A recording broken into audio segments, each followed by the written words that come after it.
Good evening, dear viewers, and welcome once again to your program Health Link, brought to you here in the studios of QTV on Caraba Avenue every Monday. Today we're going to continue our discussions on obesity, which is in itself a pandemic. Understanding what a pandemic means. A pandemic means just a health condition that is affecting the whole world. And obesity also is a health condition that is affecting the whole world. But before we go into the pandemic of obesity, we will talk about the pandemic of COVID-19, which is still in the world, which is still in the Gambia.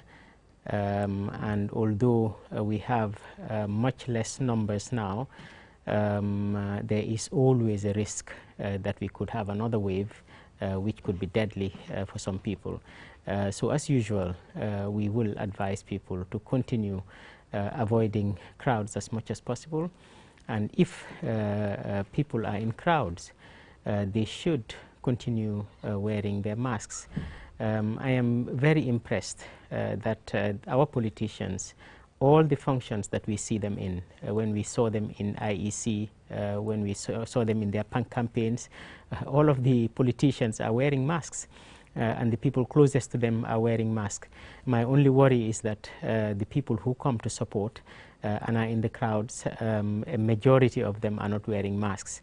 You know, I feel what is good for the goose is good for the gander. The masses should realize, why are all these politicians wearing their masks? It is just to educate people, I'm sure, and also to protect themselves. But we must remember that wearing of masks is protective for everyone. The other thing is washing hands, and finally to take the vaccine. I can assure you that if you ask the person you are supporting in this upcoming election, most of them must have taken the vaccine by now. One thing we know for sure is that our president has taken the vaccine, and wherever you see him, he is wearing a mask, and all the other people that are also in the race, I have never seen any of them in public without wearing a mask. So I think that is really very impressive, and the general public should follow suit, and we should also take the vaccine. Mbokk yi ñu ngi leen a nuyuwaati fii nii ci seen programme Health Link bi nga xam ne man Dr Aboubacar Dia ak Kadijatu Diallo ñoo leen ko di indil fii nii semaine bu nekk di waxtaanee seen wér-gu-yaram. Tey nag ñu ngi wax ak feebar boo xam ne àdduna si yëpp la dal. Commencé woon nañ ko week bali passé, mooy feebari rëyaay bu ëppa, mooy nit yoo xam ne dañ rëy seen peese dafa weesu dayo. Loolu la ñoo waxtaanee. Feebar la boo xam ne nag àdduna si yëpp ñoo ko jànkuwanteel. Ñu am beneen feebar boo xamit ne mu ngi fi ba tey, mooy COVID-19 bi ñuy waxtaanee, nga xam ne moom it àdduna si yëpp la daj. Ñuy fàttali nit yi ne mu ngi fi ba léegi nii. Fuñ toll nii nag sant yàlla bëree gut bëri boobu noonu Gambia, waaye ba tey mun naa jugati anytime su nekkee ne ñu ngi continuer ñàkk a def lu ñu war a def. Lu ci jiitu mooy di moytu mbooloo. Fuñ toll nii nag ñu ngi ci ay elections te fooguma ne dina possible ñu wax benn parti ne bul ut mbooloo, waaye man lu ma ci seetlu rek loo xam ne dal na xel mooy ne politicians yëpp ñi nga xam ne ñëpp ñoo bëgg a nekk président léegi, nga xam ne ñoom juróom-benn yu si des ak ñeneen ñi nga xam ne sax ñu ngi doon di jéem a def, ñun ñëpp gis nañ leen ay si télé yi. Bu ñoo ñëw kenn gisuma ci kenn koo xam ne ñëw na te ànduta maskam. Foog naa ne sax maa ngi doon gis benn commentary boo xam ne mu ngi wax ne am na koo xam ne suut la ñëwee, moom rek foog naa ne moo ñëwoon ak suutam.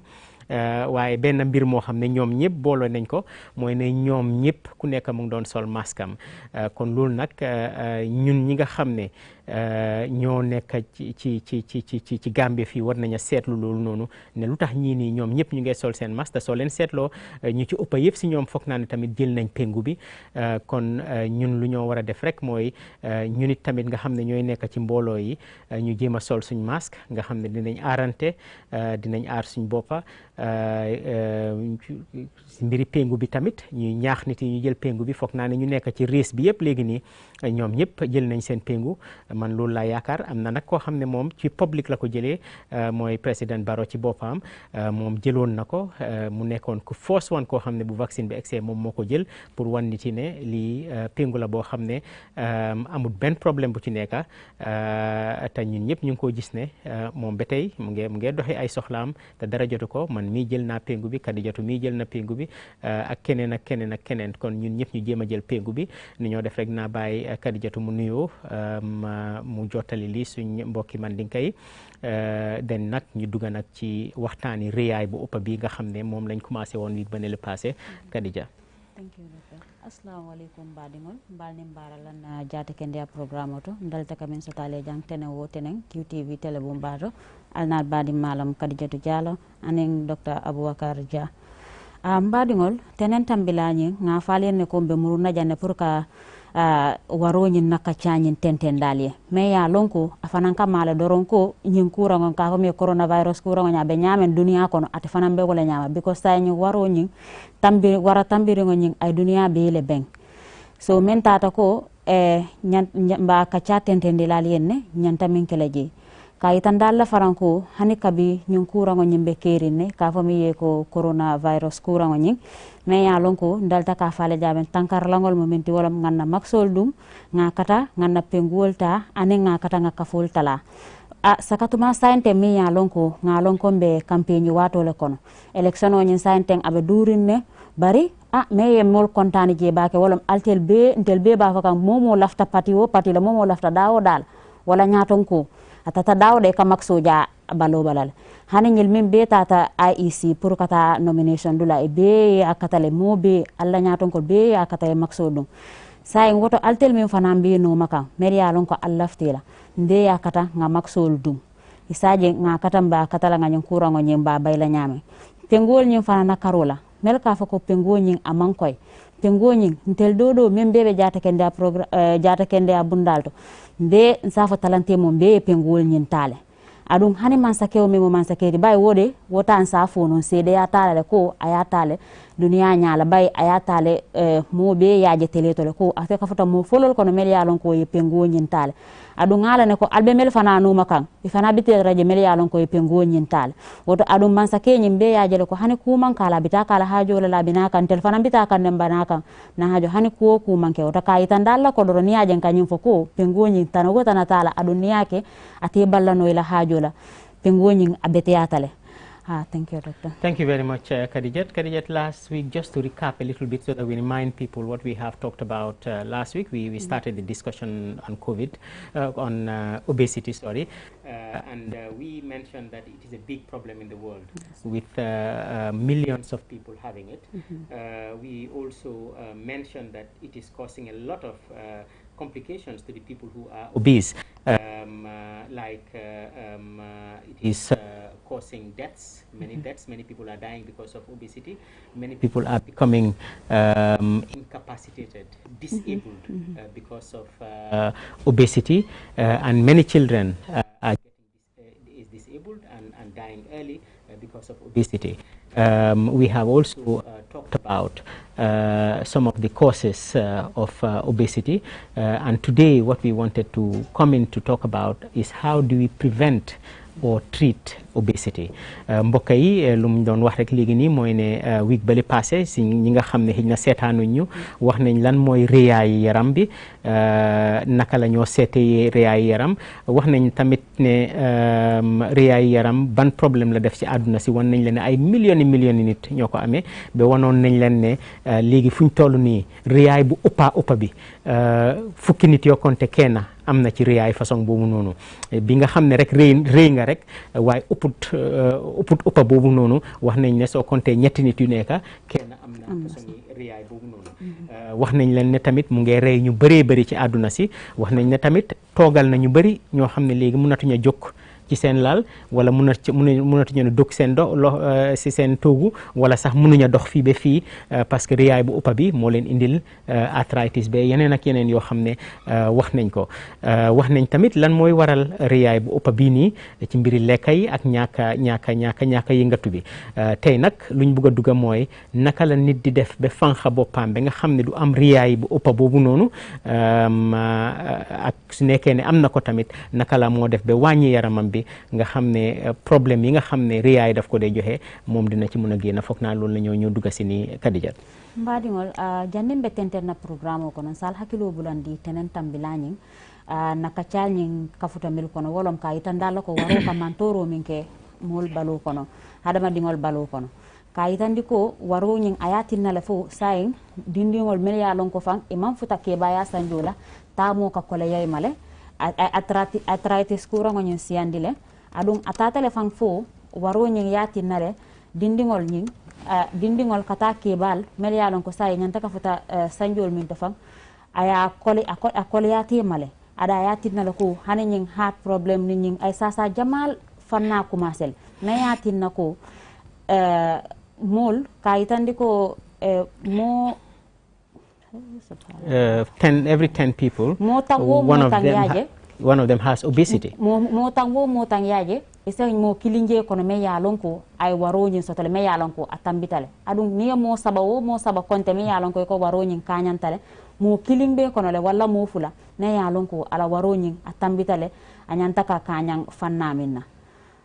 Thank you very much, Khadijat. I think that is basically what we've talked about. So now what we want to really get into is how do we reduce obesity if we are obese, or how do we prevent ourselves from being from being obese. And I have tried to simplify it, Khadija. I've tried to put it into just 3 main things that people can do to keep themselves at the right weight, or to start reducing their weight if their weight is more than what we have determined. And I hope that people remember what we said about how to measure their own weight so that they know that their weight is correct or not, or just simply to go to the hospital and ask for your weight and your height and then see whether you have the right mix of weight and height.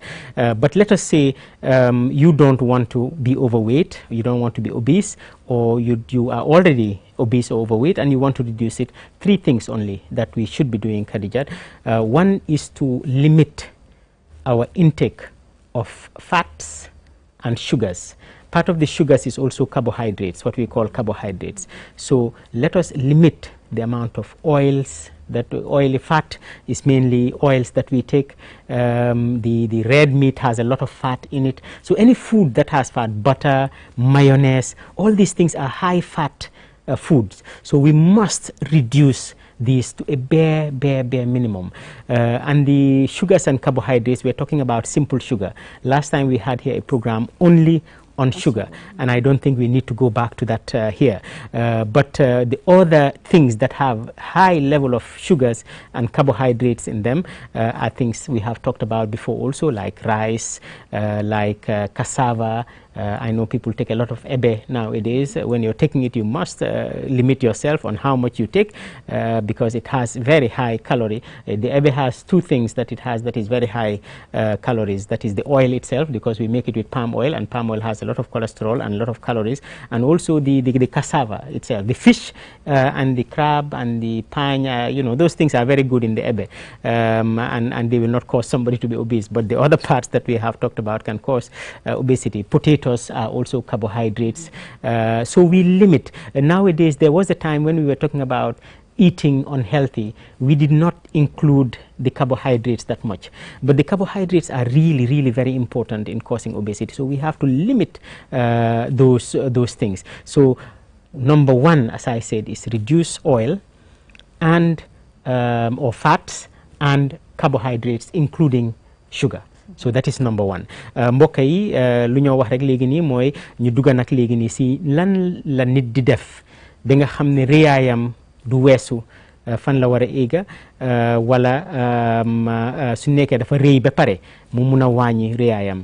Njëlbeen bi the first thing lu ñoo wax mooy kooku noonu war naa wàññi lekka yi nga xam ne dafa bari diw ak graisse. ci lekk bi ak lekk yi nga xam ne dafa bëri lu ñoo ooyee carbohydrate nag xaw ma naka lañ ko waxee ci olof foog naa ne Kadija du xam tam naka lañ ko waxee in Mandinka waaye dinañ leen wax yan mooy carbohydrate si di ngeen ko mun a xàmmee carbohydrate si mooy lu demee ni maalo carbohydrate la lu demee ni pasta yi nii yëpp mooy macaroni ak spaghetti ak yooyu noonu yëpp carbohydrate la fees del lu demee ni mbuuru carbohydrate la lu demee ni cere sax carbohydrate la waaye cere bi moo gën maalo bi ak mburu mi waaye moom it tamit carbohydrate la lu demee ni ñaambi lu demee ni pompiteer lu demee ni patate yii nii yëpp ay carbohydrate la dafa bëri sukar dafa bëri lu ñu ooyee carbohydrate nga xam ne soo ko lekkee riyaay rek la laa indil so yooyu noonu yëpp lu em moo war a nekk ci bool bi ñi nga xam ne tukki nañ dem nañ bitim réew suñ gisee ñu dee lekka bitim réew naka la ñoo lekkee sakatuma Chinese yi ak Japanese yi moo tax ñoom riyaay du dee bëri si ñoom noonu comme naka la dee bëri Amérique ak yooyu noonu waaye seen carbohydrate dafa tuuti maalo rek la ñoo def lu ci des yëpp yeneen façon yi lekka moo faa nekk wala tuuti mburu la ñoo lekka waaye ñun ñi nga xam ne dañoo bëril mburu ci suñu lekka koo xam ne mel ni man dem ci suba teel rek jënd benn fuul mburu xaw ma ndax Kadija loolu la dee def moom it lekka wenn dër toog lekka bi yëpp lu ci ëpp yëpp mbuuru bi la lu ñuy def ci mbuuru bi lu tuuti la moo nekk mi bi mayonnaise dina si nekk su nekkee ne yàppa la ñu def ci yàppa su nekkee yeneen lu ñoo def ci mbuuru bi sandwich bi moom boobu du dee am solo noonu mburu bi moo dee gën a am solo so yooyu mooy carbohydrate ak sukar bi nag moom duñ ci wax lu bari parce que sukar bi programme jeex si lañ ci def foog naa ñaari programme sax lañ def si mbiri sugar ñi nga xam ne toppoon nañ ko baax na ne toppoon nañ ko ñu QTV def nañ lu baax a baax mooy ne dañ ko dee def YouTube programme bu nekk mu ngi YouTube soo ko seetee YouTube di nga ko gis nga mun a delluwaati si programme bi nga xam ne moom nga see jànge te man maa ngay ñaax ñëpp ñoo xam ne ñu ngi seetaan lii tey ñu dellu si programme yi sukar bi dina am lu bëri liñ cee jàngee lu tax ñun léegi ñu bëril ñoo xam ne seen yaram dafa rëy Kadijatu foog naa ne nga dugga ci léegi nii soo fàttee dara rek naa la fàttali so don't worry. Assalamu alaikum mbaɗigol comme docteur ya faale ñamen waro ñing la fanna ñing mais ya lon ko ñanta kan hakkilo tuwatole pour kam fantanka waro ñinna wolom kilin ay men fo men kumayata ko sen hakkilo to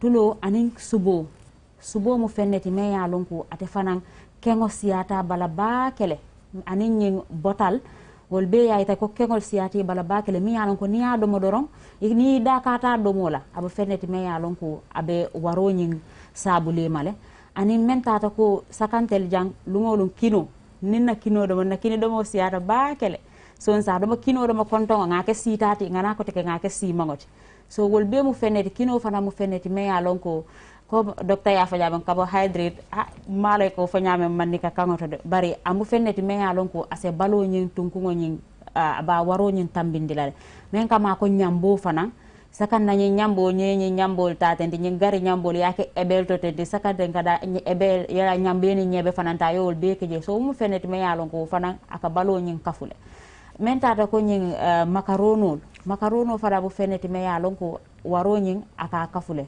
so ñil be mi yalon ko docteur ba fokale tentim imu fenneti me yalon ko ebe waro ñin tambindira de amanyan na dana dame e balo ñim na tunku ngol be tambila wotole comme jati kende abunda ñi yafa ko balo ñi nyanta ka dang dame aka yitandi ko sukuro fanan adabe kafurin jele bar sukuro la ko nte dunnano je baake because na programme mumele ke tilifula men tata ko ngam fantan ka nyamen nka balo ñin sukurul minate me yatin nako nita lafta ka a programme o no madoron QTV ka ke ila YouTube otole ni tata YouTube doron yela mo yala ifana mbaji iba karan na jele ibalon nale sukurul ala mantora kol mu minti me yalon ko warola karola ita fana be kafurin gotole anin kudol ni kudo se fen jama fana karan no jele.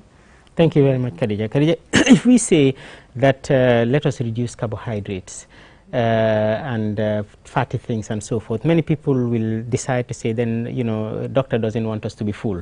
If I tell you just take quarter bread when you're taking your breakfast or take half bread when you're taking your breakfast, then that becomes a very big problem. Huh? People like Khadija will go to work and they will start falling down. Yes. But basically, then now we have to have foods that we can advise people that if you take this, even in big amounts, then it doesn't cause that much problem like the ones that we have mentioned. And I can tell you, for me, honestly, I can never take now a full bread for breakfast. You know, if I really eat well, it is maybe quarter bread or half bread. For the breakfast, but it is not that is all I eat. I add some other things to it so that we can have the bulk, because all of us also have to eat to feel good and to have the bulk. So what are the second point that we are going to come in? The first one is avoid fats, carbohydrates, including sugars. The second point is increase the consumption of fruits and vegetables. Fruits and vegetables, whole nuts and grains. Those things are healthy food. So I'll come back to it. Fruits, vegetables, whole nuts, grains, and fish. So those ones you can eat as much as possible. So vegetables like what? Like we're talking about cabbage, cucumber, the salads, okay, tomato, onions, these are all vegetables, aubergines, or what we call garden eggs here. All those things are vegetables, and we said also fruits. All of us know what fruits are. Whole grains, like I know that these cashew seeds are very expensive now. Poor people like me cannot afford it all the time. Groundnuts are whole grains, and other grains. You know, all these whole. We are not talking about refining it. We're talking about the whole grain itself, like even maize. As a whole grain, the couscous that we talk about, whole grain and so forth, and nuts. These are the things, and fish, as I said, these are the things we can eat plenty. So if you take that half bread and you put a lot of salad by the side, you know, maybe even bigger than the bread itself, and you take some nuts with you, then you will be full. You will still be full.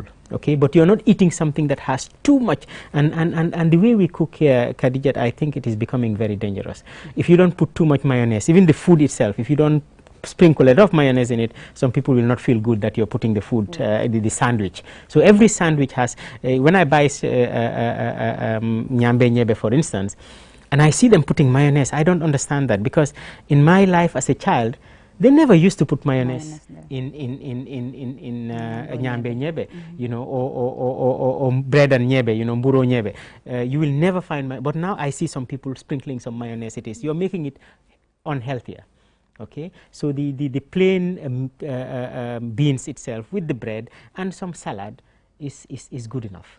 But basically, we have talked about number one, reducing oils and carbohydrates. Number two, increasing fruits, vegetables, salads, and fish in the food that we eat.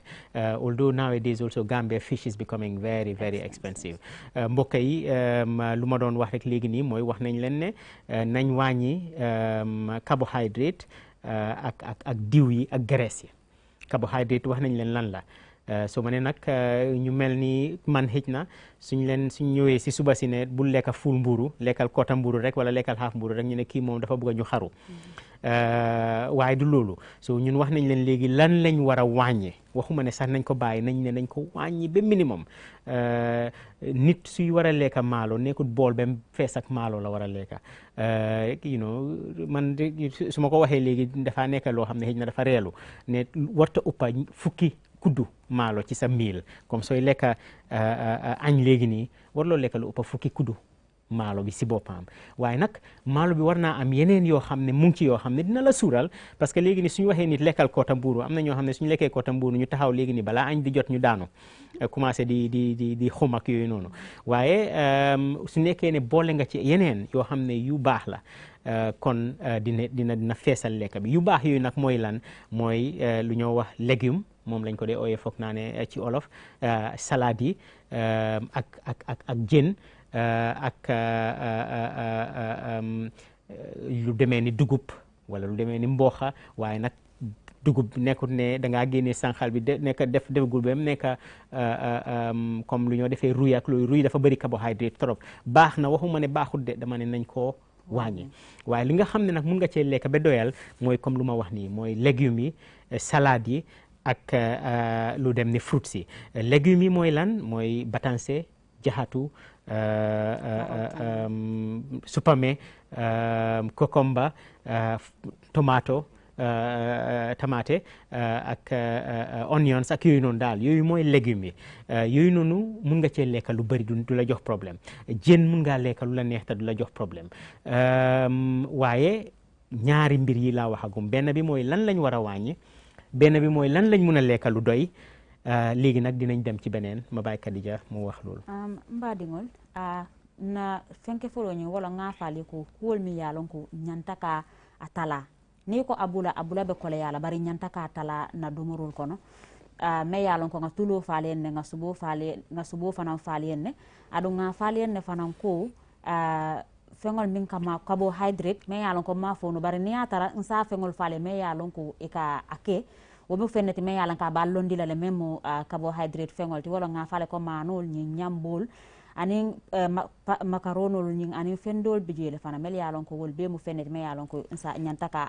ni ka bula o be ko la bara anin mburo sakante la jang mburo ñing adomo ñing he asiyar hadin dafa ko fawon sem fam folo maaje folo bari hani kabi nsa faale fana feŋol mi ya lonko ñanta ka baluwala me ya lonko abenna balo ñing aba jata kende adilam balo lale adum fanan atensola bala jamala men kama ko feŋol mi ya lonko e ka foko ñin salatol ñin mentengol ñin njangol fenkol batansel supamel kakumbal wol be mu fenneti me ya lonko nin aya tarafa kino ñing ni be min keda je ni yadda man dinki je dorom men ta ko do sa apatangol dol bari ni atare ñing lejumu feŋol be siyandi je me ya lonko ngañi min falete ñin jaatol te mentengol anin karotol ni ñing supamel anin ñing batansel so ni baluta wala o mu fenneti me ya lonko ibe jata kende ya dile balula la adum fana ite sola balula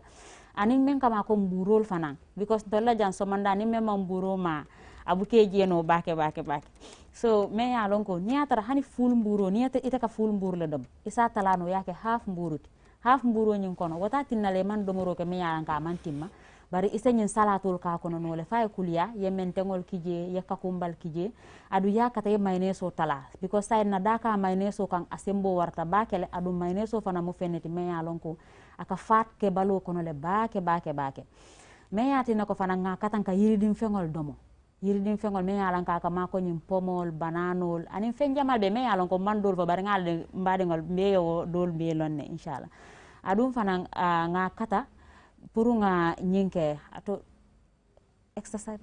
No, we're going into that. We'll come into that the next. So the first thing that we have talked about really is the foods that we must avoid or we must minimize. Then we have talked about the foods that we can take in good amounts, in relatively good amounts. And now the final thing, so I said 3 things that we are going to tell people so that they can keep healthy. The final thing is the exercise.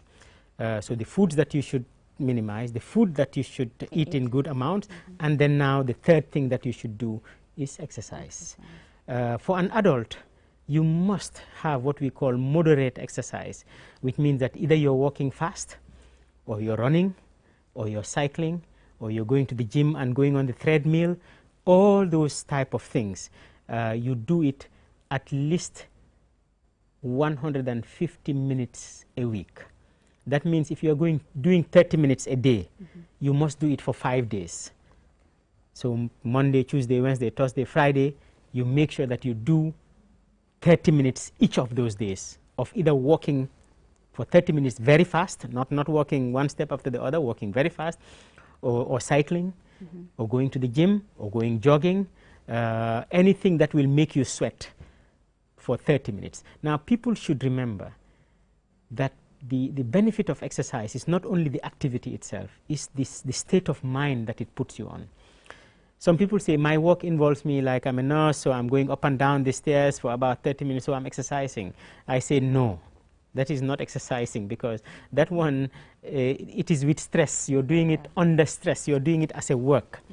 When you go to the beach and run, for instance, your mind itself is relaxed. Your body gets into that state of relaxedness, and and it can be useful for you. When you go to the gym, it's the same thing. You put your music on and you're running and doing your thing, or the music is on in the gym. It is another thing that it gives you. When you walk in the streets and you're in a relaxed environment, it's not a work environment. It is also a different thing. So 150 minutes a week, which means 30 minutes every day for 5 days. You don't need to do it all the week. So you can choose Saturday, Sunday, then you can leave Friday off, you can leave Wednesday off, whatever day that you choose. 30 minutes a day at least of exercise. I think these are the 3 things that people must remember. The food that we must avoid, the food that we can take in good amounts, and exercise. If we do this consistently, then we will not be obese, or we will not be overweight, and we will live a healthy life. mbokk yi ñetteel ci ñette yu ma leen bëggoon a wax, bu njëkk bi wax nañ leen lekka yan lañ war a moytu, ñaareel bi wax nañ lekka yan nga xam ne moom lañ mun a lekka lu ñu neex, ñetteel bi nag ñu ngi leen a wax mooy yëngatu, mooy exercise, mooy nga tàggat sa yaram. Nga tàggat sa yaram, naka ngaay tàggatee sa yaram mooy bépp mag war naa def 40 minutes bés bu nekk juróomi fan ci semaine bi. Mooy soo ko compté mooy téeméer ak juróom fukki minutes yoo xam ne yaa ngi koo def ci tàggat yaram. Tàggat yaram nag naka nga koo defee, am na ñoo xam ne duñ mun a sol comme jogging ak yooyu noonu di daw ci street bi. Soo demee jël benn imam koo xam ne imam la nga ne ko demal dawi ci street bi, kooku noonu du ko mus a def. waaye nag mun ngaa jël sa kurus, sol sa xaftaan, doxantu bu gaaw a gaaw 40 minutes ci bés bi, nga def ko juróomi yoon ci semaine bi.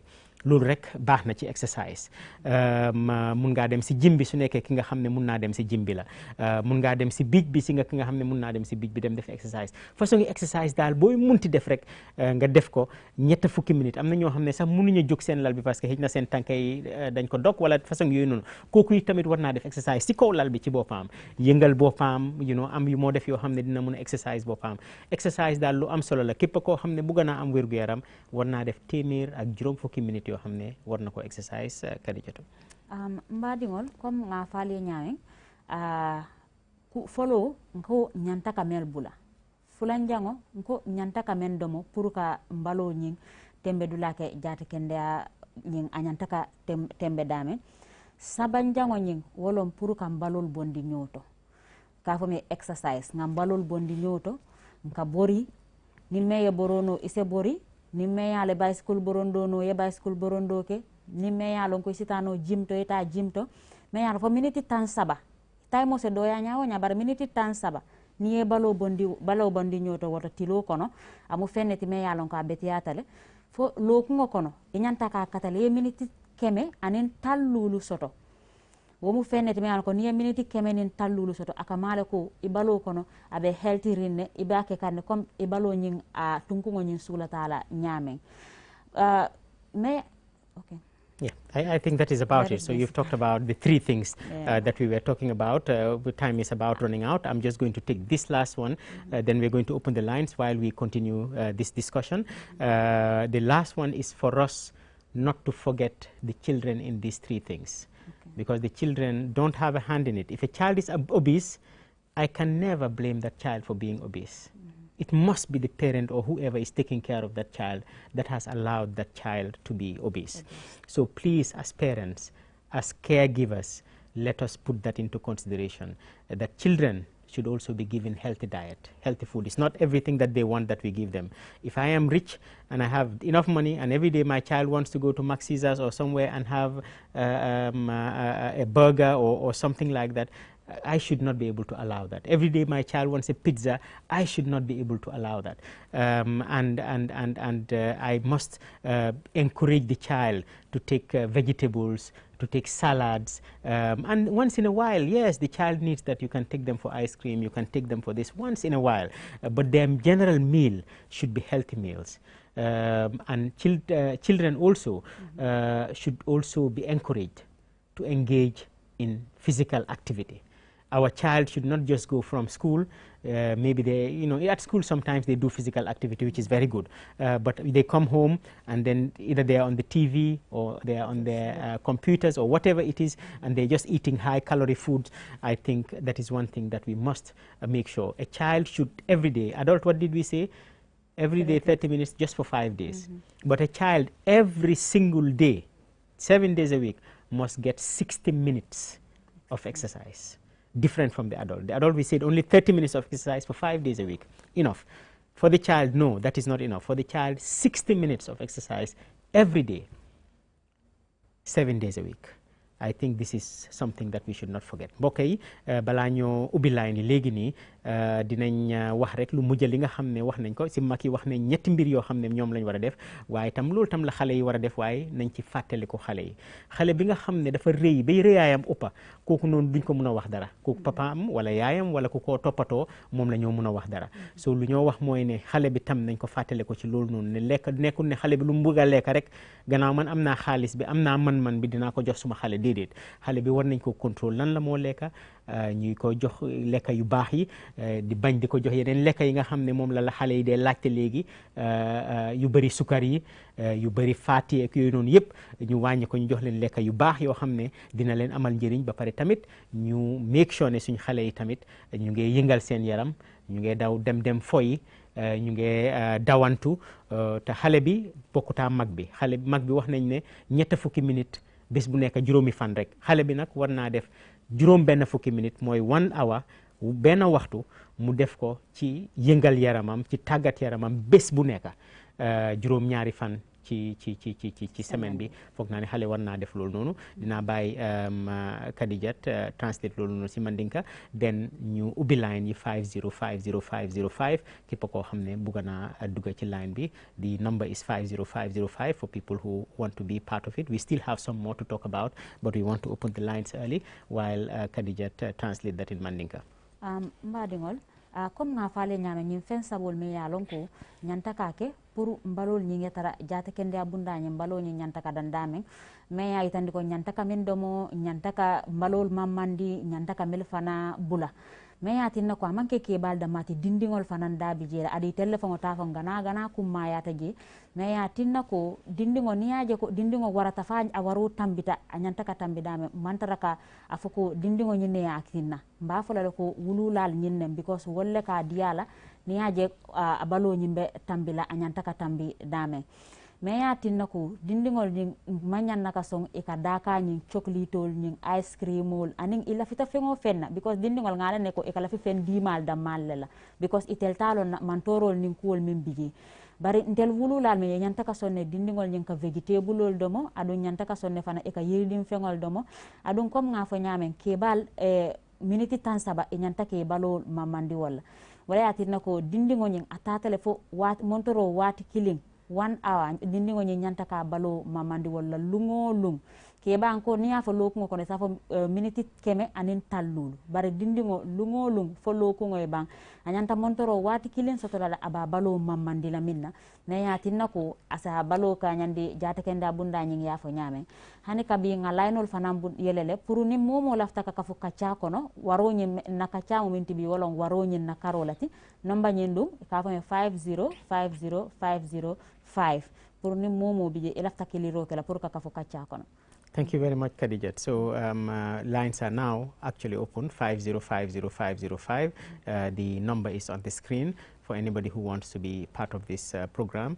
mbokk yi ubbi nañ line yi léegi 5050505 képp koo xam ne bëgg naa bokk ci programme bi am lu moo laajte wala am lu mu cee yokka mun na cee dugga but Khadija, the next thing that we want to talk about, we talked about what the individual can do, what you and I can do to reduce our weight, but the responsibility of having healthy people in the society does not remain only on us as individual. Obviously, the individual is most important, but the responsibility also lies in the society and in the government. Okay. So there are obligations for the society to make people more healthy.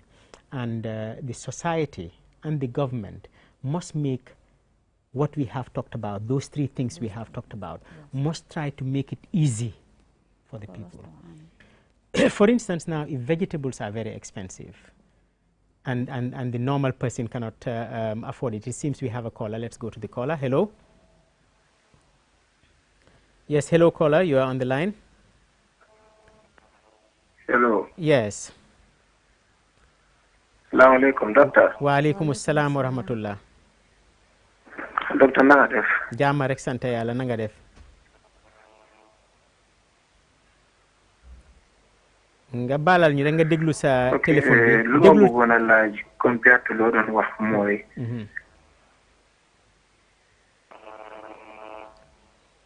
soo dégloo sa téléphone bi dina gën a gaaw. su dee borom dafa nekk ki nga xam ne dafa hefti comme dafa am yaram. waaw. soo dégloo sa téléphone bi bul dégloo sa télévision bi. waaye even though loolu comme he is in his early 30s. waaw. waaye. please waxal ci sa téléphone bi nga déglu sa téléphone bi. is like 95 kg. waaw. So I don't know what advice I'm going to have. Wow, very good question. Very good question. Thank you very much for the question. Loolu noonu luñ laa wax rek mooy ne am na ñu bëri dañ dee wax ne kii xam dafa rëy wala kii dafa hefty moom noonu la juddoo déedéet kenn juddoo gis nga su nit demee bañ ko def skeleton ba mu nekk skeleton amul benn skeleton boo xam ne moo gën a rëy beneen skeleton in terms of fat.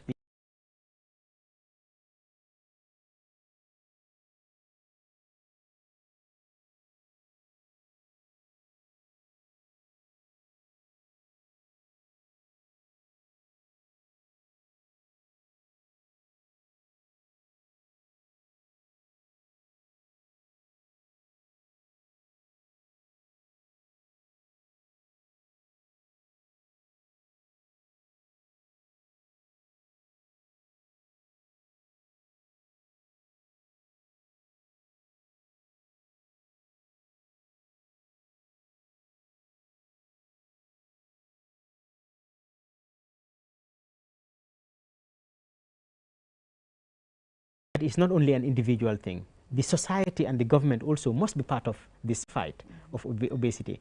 And therefore, the three things we have talked about must be made easy for people. That means that if vegetables are good food, we should try to make it cheap. The society should try to make it cheap. Either people farm a lot so that we have a lot of vegetables, or the government put some help so that, you know, these vegetables are cheap enough for the poorest person to be able to afford vegetables. Nowadays, if you go to where they sell the vegetables, it is very sad that a lot of people may not be able to afford it. Even some people who are earning a lot, they cannot afford it. Yes, sir, caller. Hello. Yes, sir. You are on the line. Yankee line. Hello. Yes, hello, sir. Dr. Alimbara Lonyari. Alhamdulillah, Mejang. Allo Kairado. Kair Dorong. Yo, your point all minu nati jang about mola health comme warobe ka Kenya minto Gambia kono jansai. Ngamira akumara bake pour moya la jara kende afana ka tankandi. Because mimu problemo de sai ikamne fo mburo ni manolu anin domoro dol min yalon ko carbohydrate lom e ba jala ko fanan expensive ta back le pour ka depend ni fruit sol ni vegetable sol kan Gambia jang ngamira ne mol la situation o jibe Gambia jang sai pour mol yo balu sifa so jang ka kole bulle mano soniata nyame ni atara ni vegetable ol fanan soniata o nyama man sakunda e kuodol sonandi banko dingol bulu seno la Kenya la agriculture la Kenya ro gardening la Kenya la ba jalan se balu nya kendo sorono akuma ya tabake le min fajantentin ba mfana ba katalale mba kachala ko min burol jang gaje ne buro mankita jang Gambia jang mol katu complain na buro mankita mano mankita bari ni aje komin ko ni vegetable ol ni soniara pour ka domo bake ngamiro fana be price o dol talala le ibaka aje sai ni fanko kolea ka ni soto mol ka subole fon koronta ka subole sanka dina ka hame kata ni san ni mi fon ya lon ko ni banku kan janka muta janne ada fon sierta mo bu ka ni sanno ka domo so ngamala nyunu be mu kulete min ya lon ko is en kunden oponde Mansakunda pour ye mol mako e bake sako dubal nin ko nga jata kende asoto because a healthy person is like a healthy nation. Exactly. So bajela doctorol fanan jaralo dol bi je min ya lonko aka ko courant min ya ko ka critical aka soto nyin domorol lela aka soto nyin domorol lela anin na nyin kangolu drink fulu anin nyin domorol min ya lonko mbuke long ni mira folo do kebal wol ka balu nyamen ika nyin futol ni monol le min anin ko dolu ino domoro fon ni be sukro fon e buka ke je ka liele ke monol do ka min bar bi fondin ke nyaaji be atali min na til min ka felbe min na drinkol be min na molya fil ko wollam enjoyment ol and wol manke enjoyment we ke fangole ham ya famle so bari komin ko yekumol min fajay kumata bake sako ñu vegetable thank you agriculture sayin kay wo do kolum no ngamira nyanda kala kulti mi alon ko mansa kundala nyanta mako ro kala je pour que mol sembentu e saje balu min bu ko ñun sifalu e so sotono manol la ko se ji mburol la ko se ji mo se jata kende a sotono e bajele tol fanambe subvention min kala ka borol nin ko dol sang loptanol fanan na kulbe talala ko si bajele ni mam mo kuranto jama soto loptano ro ino ya doctorol fanan na kulbe talala e bajele fanan te do ko kolongol kala because if I feel like Gambian will sign the habit of eating talale. So it little contribution. Ito dima dum barinkel. Hello. Kemo Kante, we must invite you to this program because he has really said most of the important things that I have we have to say in this program. But we thank you so much, Al-Baraka. Thank you so much. I think what he was talking about is just what I was trying to go into now, is that this responsibility is not only on the individual. The government has a responsibility to make sure that healthy foods are available. He's also mentioned something very important, which is that if bread was to become more expensive now and rice becomes more expensive now, everybody will complain. But if vegetables are expensive, people will just avoid it and go back to those very unhealthy things. And he has also mentioned something very important that the government must consider, is that if you have a healthy population, you spend less on health. So if we make our vegetables available and cheap so that everybody can eat vegetables, then you may spend less on buying medications for people. But I think that is really a very important thing. Mbokki olof yi kooku noonu ko léegi ci kalama man ni nga lu mu wax lu am solo la moo tax foog naa ne by force ma éggee leen ko mooy lu ma doon di commencé di wax léegi rek mooy ne mbiri wér-gu-yaram nekkut mbiri nit yi rek government bi ci boppam war nañ cee bokka mooy ne mbir yi nga xam ne ñetti mbir yooyu nga xam ne wax nañ ko government bi war naa dimbali mu yomba ci nit yi so benn mooy lekka yu bon yi ñu yokka taxe bi sax loolu du benn problème comme drinks ay Coca-Cola ak yooyu noonu mun ngaa yokk taxe bi parce que yooyu amuj solo ba pare dafa xam nit ki nga xam ne nag bugga naa rey boppam di naan yooyu noonu lu bëri muy cee def xaalisam loolu affaire am la suñu neexee sax ñu yokk taxe bi waaye yi nga xam ne dafa baax si nit yi war nañ koo yombal ñu joxe subvention yoo xam ne léegi nii government bi si boppam moo koo yombal nit yi nga xam ne su nekkoon ne supame léegi nii ñu ne benn supame dina jar $50 wala $100 ñu bëri duñ ko mën a jënda léegi government bi def si loxoom ne déedéet ñun dinañ dimbale sax ñi nga xam ne ñooy femme nga xam ne suñ faamee loolu noonu ñu jox leen xaalis boo xam ne ñoom dinañ ko mën a jaay si lu gën a yomba den it yi mut ko am si li gën a yomba nga xam ne dinañ mën a lekka yu baax loolu noonu mooy benn si mbir yoo xam ne waa ji wax na ko bëggoon naa koo wax beneen boo xam ne tamit dinañ ko wax balaa time bi dem mooy yeneen mbir yi comme exercice bi ñuy wax nii war nañu defal place yoo xam ne nit yi mun nañ faa doxantu am na yenn dëkk yoo xam ne soo fa demee léegi comme Sénégal mu ngi mel ni we have our last caller but we have a lot to talk about hopefully we should be able to conclude it before our last caller but yes last caller hello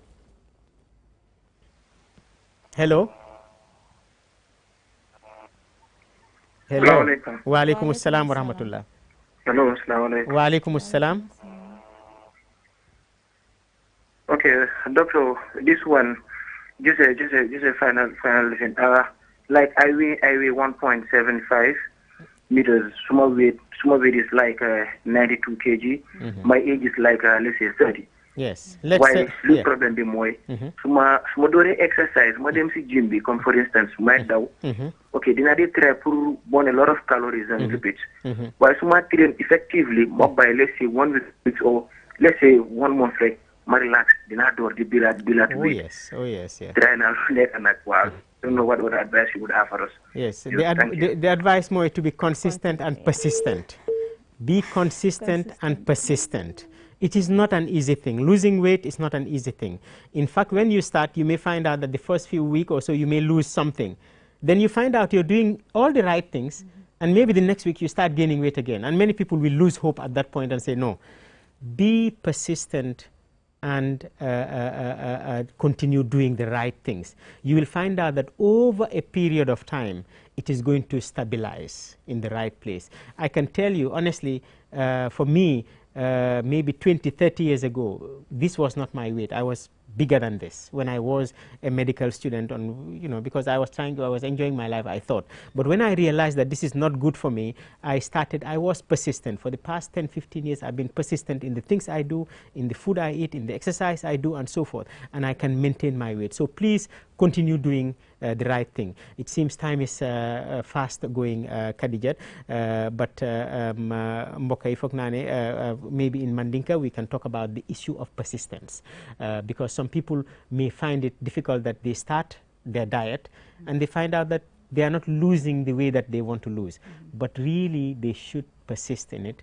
They should be consistent in it, and they'll find out that eventually they will stabilize and they will start losing weight. Mbadingol comme nganyem fen sabol men fale me ya lonko abe balo nying tembe dula kanyan dila jata kende abunda nyanta kata kanyan dameng me ya tinna ko amanke ko naliya commencer dorong lokun kilim fula aliya fa ko ha mbalo lafsale ay dang ay doya nga kuma atekela wonyamano abe kala nyame wolom iba kelale ye continuer kake amanke comme yake ni lokon kilim fula sabanjango ya fo ibatata le ye dahandi hani ni ka kuwoke iba kelale yake soddo mo kono ko lafta ka nyineke pour nga jate kende ya soto mbalo nyi nyanta ka dandamen adum fanan nga bambang jat isaje sasa mesengol nim kudol bije isa tankala no adum ilaftira wet fade kanya nyame wole balo nyi ase kanya no ilaftala nyame so me yati nako exercise nyin ani nyanta ka nyel mim be bula ani nyanta ka mendomo ka continue ala wato wati amu fenneti me yalon ko akuma yatale ada manke fenti me yalon ko ibe jikila teylale amu fenneti you can take the opportunity to say bye bye to the viewers, and then I can do the same. Mbadingol bi programme nyi wato nyi yemol so jan nyinela akata fenti me yalon ko jamal 40 jele adum fanan nanyin kola do me yon kol mandika kangola mba tentula ay kumal fo me yalon ko ikumma yata bakele me yalon ko man sakunda nyanta ka hakilutu wota e mol ma koy woto puru na jata kende anyum fanan be kafula no nyame nyim banko kan. Thank you very much, viewers. This is all we have for you this week, and thank you for tuning in. And I hope that we will remember some of these things. Mbokk yi ñu ngi leen a jaajëfal ci seen déglu bi nga xam ne déglu ngeen ñu ko seetaan ñu ci di ñaax ñëpp nag ñu def lu ñu war a def ba nga xam ne ñun ñëpp dinañ am wér-gu-yaram ba nga xam ne duñ lor suñ bopp si lu ñoo lekk ak si lu ñoo naan jërë ngeen jëf.